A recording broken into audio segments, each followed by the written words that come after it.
Hello friends, कैसे हो आप? मुझे आशा है आप बहुत ही अच्छे होंगे। हम लोग सीमेंट पढ़ रहे हैं और सीमेंट में आज अगला टेस्ट पढ़ेंगे, वो है साउंडनेस टेस्ट। ये देखिए, साउंडनेस टेस्ट जो होता है इसका हिंदी में मीनिंग होता है निर्दोषिता, निर्दोषिता परीक्षण। तो हम सीमेंट में ये टेस्ट इसलिए करते हैं क्योंकि इसमें कोई दोष तो नहीं है, ठीक है। जब हम सीमेंट बनाते हैं तो वो हम लाइम स्टोन से बनाए हैं, चूने पत्थर से। चूने पत्थर को जलाए हैं और जलाए हैं तो वो क्या बना है? चूना। और फिर वो एल्यूमिना के साथ और सिलिका के साथ मिलकर के कॉम्प्लेक्स कंपाउंड बनाया है। Tri calcium aluminate, di calcium silicate और tri calcium silicate, tetra calcium aluminoferrite, ये सब जो है कंपाउंड बना है। तो जो लाइम स्टोन है और वो बुझा है और वो बना है चूना, ठीक है। लाइम बना है और चूना क्या बना है? CaO, calcium oxide. तो जब हम बनाते हैं रोटरी किल में, जब हम इसको 1600 डिग्री सेंटीग्रेड पे जब गर्म करके जब हम इसको बनाते हैं तो क्या होता है कि ये जो चूना है ये प्रॉपर तरीके से, पूरी तरीके से ये रिएक्शन नहीं कर पाता है सिलिका से और एल्यूमिना से, ठीक है। तो ये कुछ मात्रा में फ्री अवस्था में रह जाता है। उसी तरह से CaO के रूप में ही वैसे ही रह जाता है। तो हमने चूने में पढ़ा था कि जो कैल्शियम ऑक्साइड है, चूना जो है, ये वाटर से जब रिएक्शन करेगा, हाइड्रेशन की क्रिया जब होगी तो इसका आयतन 2 से 3 गुना बढ़ जाएगा, ठीक है। आयतन कितना बढ़ जाएगा? 2 से 3 गुना वॉल्यूम इसका बढ़ जाएगा। तो अगर ये सीमेंट में फ्री अवस्था में है तो जब हम उसको यूज करेंगे, जब उसको यूज करेंगे तो क्या होगा कि ये फ्री अवस्था में है और वाटर तो मिलाएंगे ही हम, तो क्या होगा कि फ्री जो है एक्सपेंशन होगा, ठीक है ना। ये रिएक्शन करेगा और इसका वॉल्यूम का होगा, बढ़ने लगेगा। और हमने ये भी देखा था कि जो कैल्शियम ऑक्साइड है, जब ये वाटर से रिएक्शन कर रहा था तो वहां से हीट भी जनरेट हो रही थी। कितनी हीट जनरेट हो रही थी? वो थी 15.6 किलो कैलोरी, ठीक है ना। 15.6 किलो कैलोरी हीट भी जनरेट हो रही थी। तो अगर हमने इसको यूज कर दिया तो क्या होगा? हमारे लिए वो सीमेंट क्या है? नुकसानदेह है। वो फायदा करने के बजाय हमें नुकसान करने लगेगा। जिस पर्पज के लिए हम यूज करेंगे वो पूर्ति नहीं कर पाएगा उसकी। तो इसीलिए हम क्या करते हैं? साउंडनेस टेस्ट करते हैं। तो देखिए, साउंडनेस टेस्ट में तो हम और भी चीजें ज्ञात करते हैं, जैसे कि फ्री लाइम की मात्रा ज्ञात कर लिए, कैल्शियम ऑक्साइड की, मैग्नीशिया की मात्रा ज्ञात कर लिए और सल्फर की मात्रा हम लोग ज्ञात करते हैं इसके द्वारा, ठीक है, साउंडनेस टेस्ट में। तो देखिए, साउंडनेस टेस्ट है, इस टेस्ट द्वारा सीमेंट में यही फ्री लाइम, मैग्नीशिया और सल्फर की मात्रा ज्ञात करते हैं। और ये जो है ली चैटिलियर मेथड द्वारा फ्री लाइम की मात्रा जो है ज्ञात करते हैं हम लोग। फ्री लाइम की मात्रा ली चैटिलियर, यहाँ पे आपको नहीं दिख रहा होगा, ली चैटिलियर मेथड है ये, और द्वारा फ्री लाइम की मात्रा ज्ञात करते हैं।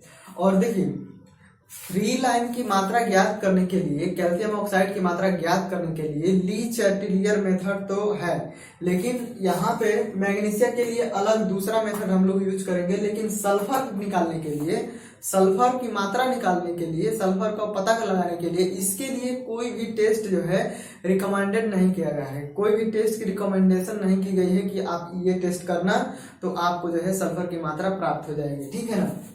तो देखिए, हम अभी पढ़ रहे हैं चूने के लिए फ्री लाइम की मात्रा ज्ञात करने के लिए। तो इसके लिए हम क्या करेंगे? ली चैटिलियर मेथड का यूज करेंगे। और सल्फर के लिए जो है कोई भी टेस्ट जो है रिकमेंडेड नहीं किया गया है।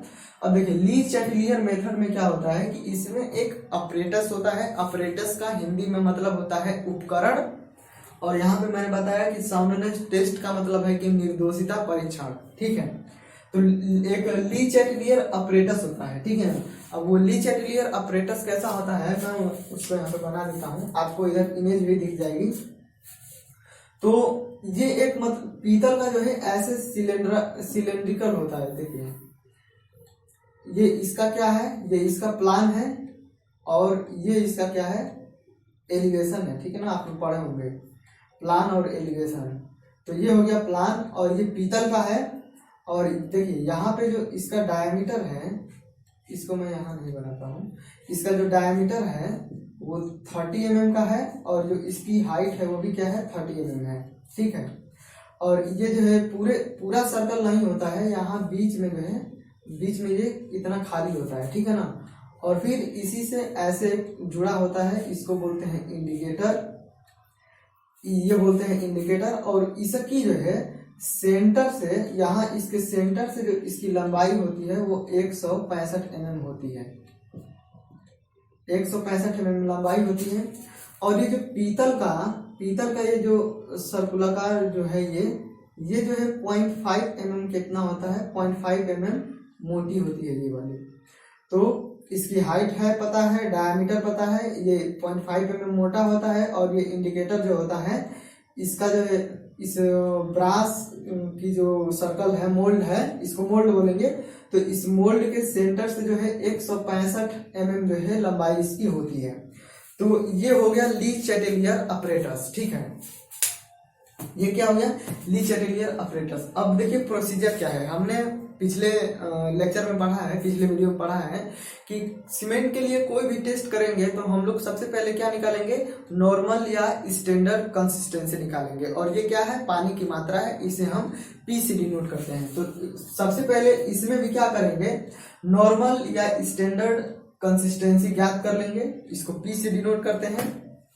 अब ये ज्ञात करने के बाद कंसिस्टेंसी निकल जाएगी। अब इसके आधार पे हम क्या करेंगे कि वाटर की मात्रा निकालेंगे कि ली चैटेलियर टेस्ट करने के लिए हमको कितना वाटर चाहिए। तो ये जो है 0.78 पी जो है हमको वाटर चाहिए ना, चाहिए 0.78 पी, यानी कि जो नॉर्मल कंसिस्टेंसी है उसका 78 मतलब कि 78% जो है हमको वाटर चाहिए, ठीक है ना। तो ये जो है बहुत ही इंपॉर्टेंट है कि कितना वाटर चाहिए। ली चैटेलियर टेस्ट में, साउंडनेस टेस्ट में हम लोग कितना पानी यूज करेंगे, तो 0.78 पी, इसको आप लोग ध्यान में रखेंगे, ये बहुत ही इंपॉर्टेंट है, ठीक है। अब फिर अब हम क्या करते हैं कि 100 ग्राम जो है सीमेंट लेते हैं। अब सीमेंट ले लेंगे 100 ग्राम, तो अब उसमें जो है यही जो वाटर निकला है इसको क्या करेंगे, अच्छे से मिक्स करेंगे। और मिक्स करने के बाद क्या करेंगे कि ये जो मोल्ड है इसी में भर देंगे। अब देखिए ये मोल्ड होता है तो ये दोनों तरफ से खोखला होता है, ठीक है ना। तो इसको हवा में तो रखेंगे नहीं, तो नीचे भी एक कांच की प्लेट रहेगी, तो कांच के प्लेट पे ये मोल्ड रख देंगे ऐसे। और इसमें क्या, जो सीमेंट अभी हम जो पेस्ट बनाए हैं उसको इसी में भर देंगे, और फिर ऊपर से भी कांच की प्लेट रख देंगे, ठीक है ना। तो जो कांच की जो प्लेट होती है वो क्या होती है, नॉन पोरस होती है, एकदम समतल होता है, आर पार दिखेगा लेकिन उसमें से वाटर जो है एक तरफ से दूसरी तरफ जो है नहीं जा पाएगा। तो बेस में पहले हमने कांच की प्लेट रखा, उसके ऊपर ली चैटेलियर अपरेटस रखा, फिर उसमें हमने सीमेंट का पेस्ट भरा, और फिर उसके ऊपर से कांच की प्लेट रखी। और इस पूरे अरेंजमेंट को, ये जो प्लेट सहित ये पूरे अरेंजमेंट को हम 24 घंटे के लिए ठंडे वाटर में डाल देंगे वैसे ही, ठीक है। अब 24 घंटे बाद फिर हम इसको निकालेंगे, और निकालने के बाद ये जो इंडिकेटर है, निकालने के बाद क्या करेंगे कि ये जो इंडिकेटर है इसके बीच का जो है गैप नोट करेंगे, ठीक है। जब गैप नोट कर लेंगे तो फिर उसी अरेंजमेंट को फिर 3 घंटे तक जो है उबलते हुए पानी में डाल देंगे। और 3 घंटे बाद जो है फिर निकाल करके फिर जो ये इंडिकेटर है इसके बीच का क्या करेंगे कि गैप नोट करेंगे। अब जब हमने इसको ठंडे वाटर से निकाला तो उस समय का जो है इंडिकेटर का गैप, और जब हमने बॉइल्ड वाटर से निकाला उस समय ये इंडिकेटर के बीच का जो गैप होगा वो जो है अलग अलग सीमेंट के लिए अलग अलग दिया गया है कि इतने से अधिक नहीं होना चाहिए। तो लो हार्डनिंग सीमेंट के लिए, ऑर्डिनरी पोर्टलैंड सीमेंट के लिए, पोजोलाना पोर्टलैंड सीमेंट के लिए, और रैपिड हार्डनिंग सीमेंट के लिए ये जो इंडिकेटर का बीच का गैप है वो 10 mm से अधिक नहीं होना चाहिए। और हाई एल्यूमिना सीमेंट और सुपर सल्फेट सीमेंट के लिए 5 mm से इनके बीच का जो गैप है वो अधिक नहीं होना चाहिए, ठीक है। तो एक बार इसको पढ़ लेते हैं, इसके बाद मैं और कुछ बताता हूँ। तो यहाँ तक तो देख ही लिए थे। फिर क्या है, उपरोक्त पानी मिलाकर पेस्ट बना लेते हैं तथा उसे ली चैटेलियर अपरेटस में भर देते हैं, जिसके दोनों तरफ जो है नॉन पोरस ग्लास मतलब वही शीशे की जो है प्लेट लगी होती है। अब फिर क्या करते हैं, अब पूरे अरेंजमेंट को 24 घंटे के लिए वाटर में रख देते हैं और इंडिकेटर के बीच जो है गैप नोट कर लेते हैं।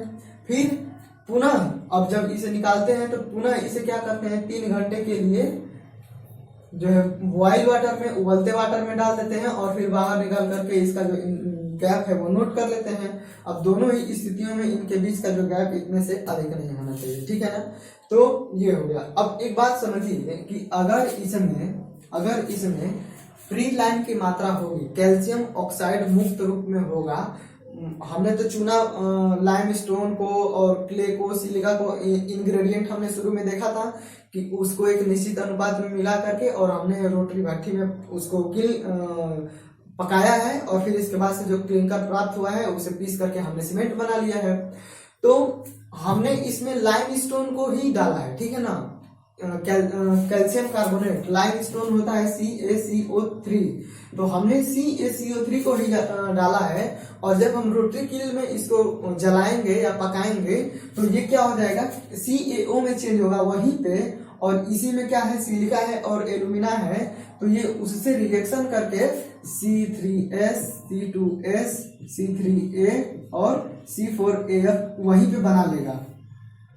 तो मान लीजिए कि किसी कारणवश जो है ये फ्री अवस्था में रहेगा, पूरी तरीके से रिएक्शन नहीं कर पाया और ये कंपाउंड नहीं बना पाया, तो ये फ्री अवस्था में ही रहेगा और ये हानिकारक साबित होगा, ठीक है ना। तो जब हम इसे 24 घंटे के लिए वाटर में डालेंगे तो क्या होगा कि अब ये जो फ्री है, लाइम फ्री है और वाटर में है, तो अब हमने क्या किया है कि सीमेंट का जो पेस्ट बनाया है उसमें वाटर मिक्स करके ही बनाया है। तो अब वो वाटर से रिएक्शन करके, अब देखिए यहाँ पे क्या है, बीच में क्या है, गैप है, ठीक है ना, गैप है। तो ये जो गैप है ऐसे कुछ है, ठीक है, समझिए। तो अब ये अंदर ही है और नॉन पोरस से बाहर से उसमें वाटर जा नहीं सकता, तो अंदर ही रिएक्शन करेगा और ये यहाँ से जुड़ा नहीं है, सिलेंडर नहीं है, खाली है, तो इसका आयतन क्या होगा, बढ़ेगा, ठीक है ना। इसका जो है आयतन बढ़ेगा, तो जब ये आयतन बढ़ेगा तो ये दूर हटेगा, तो ये जो बाहर इंडिकेटर का गैप है ये कितना होगा, ये और फैलेगा, ठीक है ना।